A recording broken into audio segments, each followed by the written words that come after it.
12वीं सदी का इंग्लैंड एक ऐसा टाइम था वो जिसे दी अनाकी कहते हैं। मतलब राजा स्टीफन और महारानी मटिल्डा के बीच लड़ाई चल रही थी। जी हाँ, काफी उथल पुथल का दौर था। और इसी माहौल में ईस्ट इंग्लैंड में एक छोटा सा गांव था सफोक काउंटी में, वुलपिट। नाम भी अजीब है, मतलब है भेड़ियों का गड्ढा। हाँ, शायद वहाँ भेड़ियों को फंसाने के लिए गड्ढे खोदे जाते होंगे पहले। शायद। पर ये गांव भेड़ियों की वजह से नहीं, बल्कि एक बहुत ही गहरे रहस्य के लिए इतिहास में फेमस हो गया। बिल्कुल। आज हम उसी रहस्य पे बात करेंगे और हमारी जानकारी का बेस है द ग्रीन चिल्ड्रन ऑफ वुलपिट, कहानी के जो हिस्टोरिकल रिकॉर्ड्स हैं उनसे। हाँ, मतलब ये सिर्फ कहानी नहीं है, 2 इतिहासकारों ने इसे दर्ज किया है, रैल्फ ऑफ कॉक्शेल और विलियम ऑफ न्यूबर्ग। सही का।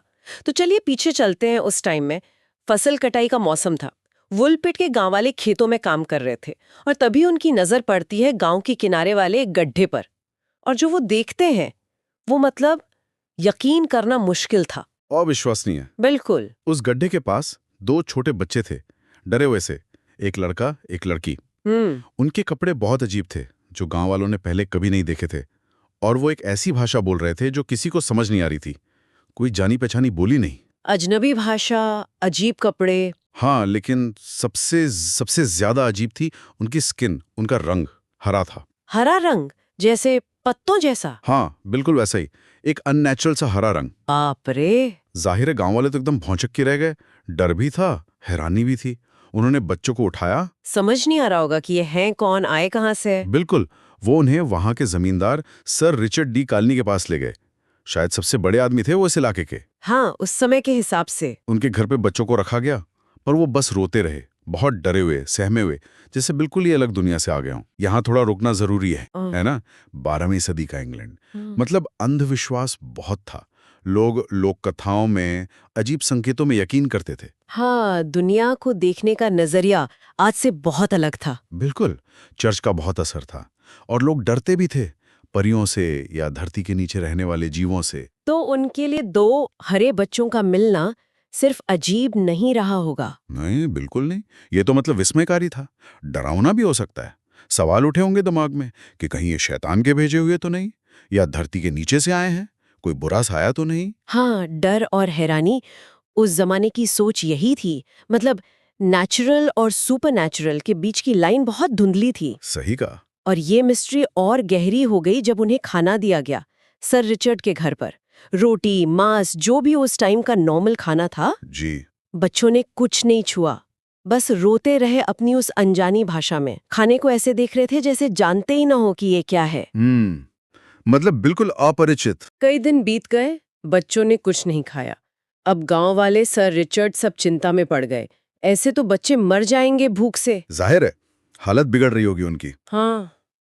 फिर पता नहीं कैसे किसी की नजर खेतों में लगी कच्ची चौड़ी फलियों पर पड़ी, ब्रॉड बीन्स। अच्छा, कच्ची फलियां। हाँ, किसी ने सोचा होगा चलो ये देकर देखते हैं। और जैसे ही वो कच्ची फलियां बेलों के साथ उनके सामने रखी, एक अजीब सी बात हुई। क्या हुआ? बच्चों ने उन्हें फौरन पहचान लिया। वो उन पर टूट पड़े, डंठल तोड़कर अंदर के हरे दाने निकालने लगे और बहुत उत्सुकता से खाने लगे, जैसे बहुत भूखे हों। सिर्फ कच्ची फलियां, बाकी सब छोड़कर? ये बहुत इंटरेस्टिंग है। हाँ, बहुत। ये जो फलियों वाला पार्ट है ना कहानी का, हाँ। इस पर बहुत बहस होती है। अच्छा। आखिर क्यों सिर्फ कच्ची फलियां ही क्यों? क्या वजह हो सकती है? एक थ्योरी तो ये है कि शायद उनके घर पर, मतलब जहां से वो आए थे, यही मुख्य खाना हो, बाकी चीज उन्होंने कभी देखी ही ना हो सकता है। या फिर शायद वो इतने कुपोषित थे, इतने डरे हुए थे कि उनका शरीर बस सबसे सिंपल नेचुरल खाना ही एक्सेप्ट कर पा रहा था। अच्छा। कुछ लोग इसे उनके हरे रंग से भी जोड़ते हैं कि शायद वो किसी ऐसी दुनिया से थे जहां सब कुछ हरा था, खाना भी हरा। पर ये सब अटकलें ही हैं, कोई पक्की बात नहीं। तो कुछ टाइम तक तो वो कच्ची फलियां ही उनका खाना रहीं, गांव वाले वही देते रहे। पर कहानी में एक दुखद मोड़ भी आया। ओह। कुछ हफ्तों या महीनों बाद, टाइम का पक्का पता नहीं, वो जो लड़का था, हरा लड़का, वो बीमार पड़ गया। अच्छा। शायद वो लड़की से छोटा था, ज्यादा कमजोर भी। उसकी हालत बिगड़ती गई और उसकी मौत हो गई। ओह, ये तो दुखद है। हाँ, और उसके साथ ही उसके ओरिजिन का, उनकी कहानी का आधा हिस्सा हमेशा के लिए चला गया। लड़के की मौत से तो ये रहस्य और गहरा गया होगा। अब सिर्फ लड़की बची थी जो कुछ बता सकती थी। सही। और ये इस बात को भी थोड़ा बल देता है कि शायद बच्चे किसी सीरियस हेल्थ प्रॉब्लम से जूझ रहे थे, कुपोषण हो या कोई और बीमारी, जो लड़की के लिए जानलेवा बन गई। हाँ। पर वो लड़की, वो बच गई। शायद उसे माहौल थोड़ा सेफ लगने लगा था, या गांव वालों की देखभाल से उसने धीरे धीरे दूसरा खाना भी लेना शुरू कर दिया। अच्छा, उसने नॉर्मल खाना शुरू कर दिया। हाँ, पहले रोटी खानी शुरू की, फिर धीरे धीरे बाकी लोकल चीजें भी। और जैसे जैसे उसका खाना पीना नॉर्मल हुआ ना, एक और हैरान करने वाला बदलाव हुआ। क्या? उसकी स्किन का वो अजीब हरा रंग, वो धीरे धीरे फीका पड़ने लगा। सच में हरा रंग चला गया? हाँ, हफ्तों महीनों में वो हरापन एकदम गायब हो गया और उसकी स्किन का रंग बिल्कुल हम जैसा नॉर्मल हो गया। अरे वाह। वो अब दिखने में गांव की बाकी लड़कियों जैसी ही लगती थी। फिर उसे चर्च में बपतिस्मा दिया गया और शायद उसका नाम एग्नेस रखा गया। ये बदलाव बहुत अहम है। हरे रंग का गायब होना, ये सबसे स्ट्रॉन्ग पॉइंट माना जाता है इस थ्योरी का, कि वो रंग शायद किसी परमानेंट चीज के बजाय किसी टेम्पररी कंडीशन का नतीजा था। जैसे कि गंभीर कुपोषण या एक खास तरह की बीमारी जिसे क्लोरोसिस या ग्रीन सिकनेस कहते हैं। क्लोरोसिस, वो क्या होता है? ये असल में आयरन की बहुत ज्यादा कमी से होता है। इससे स्किन का रंग हल्का पीला हरा सा हो सकता है। अच्छा। तो सोचिए, अगर बच्चे बहुत टाइम से बुरी तरह कुपोषित थे, शायद सिर्फ कोई खास हरी चीजें ही खा रहे थे, जैसे वो फलियां, तो ये मुमकिन है। और जैसे ही उन्हें नॉर्मल खाना मिला, आयरन वगैरह की कमी पूरी हुई, तो स्किन का रंग ठीक हो गया। ये तो काफी लॉजिकल लगता है। पर अगर ये सिर्फ बीमारी थी, तो फिर उनकी वो अजीब भाषा, अजीब कपड़े, और सबसे बड़ा सवाल, वो आए कहाँ से थे? हाँ, ये सवाल तो है। जब एग्नेस थोड़ी बड़ी हुई और उसने वहाँ की भाषा, मतलब मिडीवल इंग्लिश सीख ली, तो उसे पूछा गया उसके बारे में कि वो कहाँ से आई है। और उसने जो कहानी सुनाई, उसने रहस्य को सुलझाने के बजाय और उलझा दिया। क्या बताया उसने? उसने कहा है कि वो और उसका भाई सेंट मार्टिन की भूमि नाम की जगह से आए थे। Saint Martin's land. Saint Martin की भूमि, ये कहाँ है? यही तो। उसने अपनी दुनिया के बारे में भी बताया। कहा कि वहाँ सूरज कभी नहीं उगता जैसे यहाँ वुलपिट में उगता है। वहाँ हमेशा शाम जैसा माहौल रहता है, एक परमानेंट ट्वाइलाइट, रोशनी बहुत कम, धुंधली सी। हमेशा धुंधल का, सूरज नहीं। हाँ, और कुछ लोग कहते हैं कि उसने ये भी बताया कि वहाँ रहने वाले सब लोग हरे रंग के थे, उन्हीं की तरह। सभी लोग हरे? पता नहीं ये बात कितनी सच है, पर कहानी में ये जिक्र आता है। और उनके वुलपिट पहुंचने की कहानी भी उतनी ही अजीब थी। वो कैसे पहुंचे थे? एग्नेस ने बताया कि वो और उसका भाई अपने पिता के मवेशी चरा रहे थे, भेड़ियां, गाय वगैरह। वो एक गुफा के पास पहुंचे, तभी उन्हें घंटियों जैसी या कोई बहुत तेज गूंजने वाली आवाज सुनाई दी। एक तेज आवाज? हाँ, उस आवाज के पीछे चलते हुए, या शायद उससे हिप्नोटाइज होके, वो उस गुफा में घुस गए। अंधेरे में चलते रहे और फिर अचानक तेज रोशनी में बाहर निकले और खुद को उस गड्ढे में पाया जहां गांव वालों ने उन्हें देखा था। गुफा से निकलकर सीधे वुलपिट के गड्ढे में? हाँ, अपनी उस धुंधली शायद हरी दुनिया से निकलकर इस चमकीली नई दुनिया में, और उन्हें वापस जाने का रास्ता नहीं पता था। यहीं आकर कहानी एकदम लोक कथा जैसी लगने लगती है ना। सेंट मार्टिन की भूमि, क्या ये कोई असली अनदेखी जगह थी? क्या ऐसा हो सकता है? देखिए, मिडीवल यूरोप में ऐसी कहानियां बहुत थीं। धरती के नीचे या दूर किसी द्वीप पर बसी रहस्यमयी दुनिया की। लोग मानते थे कि परियां या दूसरे जीव जमीन के नीचे रहते हैं। सेंट मार्टिन का नाम शायद ईसाई असर दिखाता है, क्योंकि सेंट मार्टिन उस जमाने में काफी पॉपुलर संत थे। तो हो सकता है ये किसी बच्चे की कल्पना हो जो अपना घर याद कर रही हो। हाँ, ये मुमकिन है। या फिर किसी पुरानी कहानी का हिस्सा हो जो उसने सुनी हो।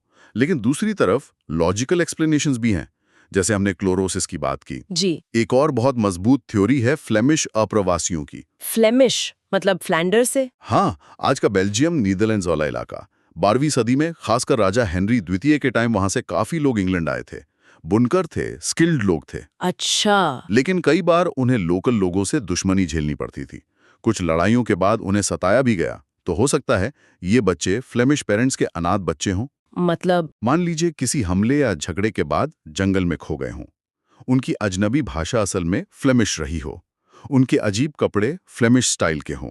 ये तो फिट बैठता है। हाँ, और जंगल में भटकने, कुपोषण, डर से उनकी हालत बिगड़ गई हो। स्किन पर वो हरापन आ गया हो, मतलब क्लोरोसिस। और सेंट मार्टिन की बात? हो सकता है उस इलाके में फ्लेमिश लोगों की बस्ती के पास सेंट मार्टिन को माना जाता हो, या कोई चर्च उनके नाम पर।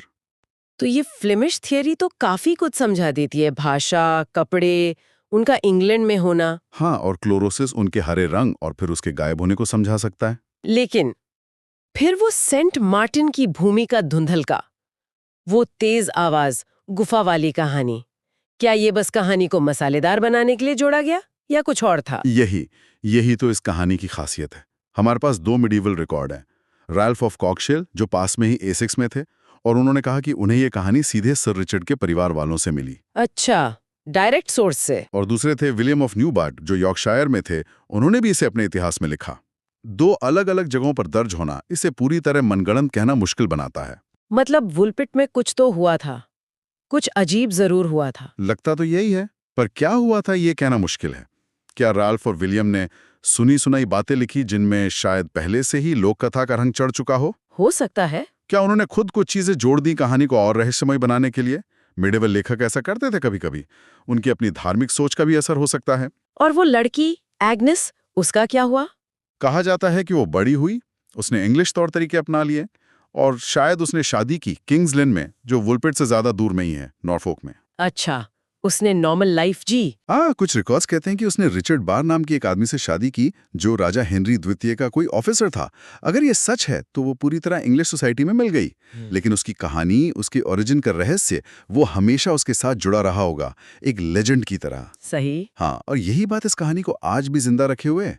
ये सिर्फ एक अजीब घटना नहीं है, ये हमें उस जमाने के बारे में बताती है, उनकी सोच, उनके डर, उनकी हैरानी। कैसे वो लोग किसी अनजानी चीज का सामना करते थे। बिल्कुल, डर और जिज्ञासा कैसे साथ साथ चलते हैं, और कैसे एक असली दुखद कहानी, शायद 2 अनाथ बीमार बच्चों की कहानी, समय के साथ एक रहस्य बन जाती है। रंग, भाषा, खाना, वो जगह, हर चीज पर सवाल हैं जिनका कोई पक्का जवाब नहीं मिलता। तो सदियों बाद हम इस कहानी से क्या समझें?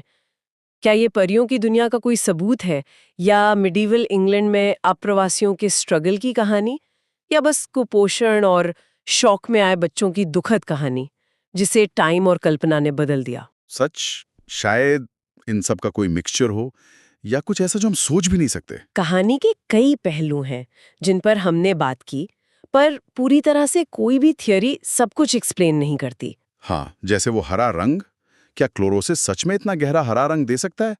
भाषा अगर फ्लेमिश थी, तो क्या उस इलाके में कोई भी उसे पहचान नहीं पाया? सिर्फ कच्ची फलियां खाना, क्या ये वाकई किसी खास डाइट का सबूत था या बस मजबूरी? हर जवाब एक नया सवाल खड़ा कर देता है। सही कहा। और यहीं पर एक छोटा सा डिटेल है जिस पर अक्सर ज्यादा ध्यान नहीं जाता, लेकिन जो सोचने पर मजबूर करता है। कौन सा? एग्नेस ने बताया था कि गड्ढे में पहुंचने से ठीक पहले उन्होंने घंटियों जैसी या एक तेज जबरदस्त आवाज सुनी थी, और शायद एक गुफा से गुजरे थे। हाँ, वो आवाज वाली बात। ज्यादातर जो लॉजिकल एक्सप्लेनेशंस हैं, जैसे फ्लेमिश वाली या क्लोरोसिस वाली, वो इस हिस्से को नजरअंदाज कर देती हैं। मान लेती हैं कि ये बच्चे की कल्पना है या कहानी का हिस्सा है। लेकिन क्या ये वाकई इतना गैर जरूरी था? वो आवाज क्या हो सकती थी? कोई नेचुरल घटना, बिजली कड़कना, या जमीन खिसकना, या ये सिर्फ उस शॉक का हिस्सा था जिससे वो गुजरे? ये एक ऐसा पॉइंट है जो हमें याद दिलाता है कि शायद हम पूरी कहानी कभी नहीं जान पाएंगे। वाकई वो आवाज एक और परत जोड़ देती है इस पहले से ही उलझे हुए रहस्य में। हमें सोचने पर मजबूर करती है कि कहीं कोई ऐसा एलिमेंट तो नहीं जिसे हम मिस कर रहे हैं। वुलकिट के हरे बच्चों की कहानी शायद हमेशा एक पहेली ही रहेगी, इतिहास के पन्नों में दबी एक फुसफुसाहट। जी। लेकिन ये हमें याद दिलाती है कि हमारा अतीत कितना अजीब, कितना अद्भुत हो सकता है, और इंसान का अनुभव कितना रहस्यमयी।